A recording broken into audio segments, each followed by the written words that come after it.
John here. Today I'm going to show you a test that I've used for bar chords for many years to get people from the stage where they can't do bar chords to where they can, and onwards and upwards. Let's take a look.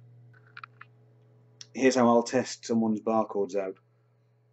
We'll take an A major played using an E shape built at fret 5, changing to a D minor played using an A minor shape barred at fret 5. Notice on the A minor we're using the index fingertip to mute out the bottom string, which will give us the correct bass note D on our D minor chord. The way I'll test this, rather than strumming where it's possible that notes get lost in the 6 strings that are being played, it's tough to tell what's clean and what's not. My test is presented like this. 5 downs, 3 ups for each chord. The pick pattern's the same, meaning on the D minor we will check that the index finger's in place to keep the mute on the bottom string. And alternating.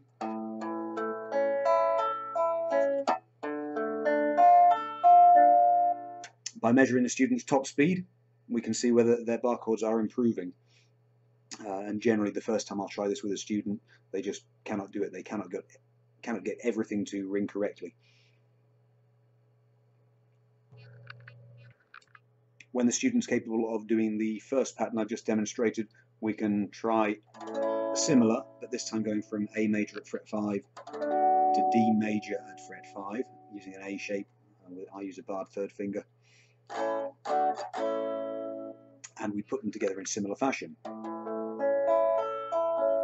5 downs, 3 ups again, and notice I'm checking a mute on the top string now as well as the bottom for this D major chord. I'm muting with the underside of my ring finger. For me in this shape the bar is the third finger, not the first finger. You can see my first finger is very angled and it's slightly arched as well down onto the strings, basically muting these strings, playing this one, muting that.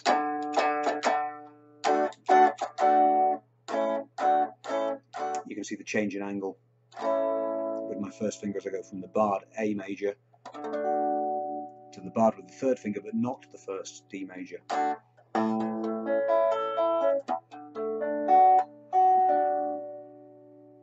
And by measuring the top speed on that, we can see if the student is getting better at this, tougher than the first one change, I would say. It's getting dark. I'll add tabs for the 2 examples I've just demonstrated to my free download BPM available on my blog, linked below. Alongside that there will be the measuring boxes so you can keep track of your progress, whether that's going from can't do it to can do it, or from can do it slowly to can do it faster. You can always of course squeeze improvement out of something like this. And finally, if there's any interest, I will happily add a follow-up to this looking at breaking down the problems involved in getting these 2 patterns functioning. There are right-hand issues, there are left-hand issues, putting the 2 together. Lots of ways of chopping this into smaller bite-sized pieces, making it accessible. So if you're stuck on what I would call 3 X's, when you can't do it, write it in the box, 3 X's to say I cannot do this pattern. To get you from that to 10-20 beats per minute perhaps, where you say now I can do this, as opposed to this is impossible, I'm getting nowhere. And I will offer some advice possibly in my forum on the website. I'll add a space there and link it through my blog article. Anyway, I wish you success with the pattern. Chase me up if you need some help.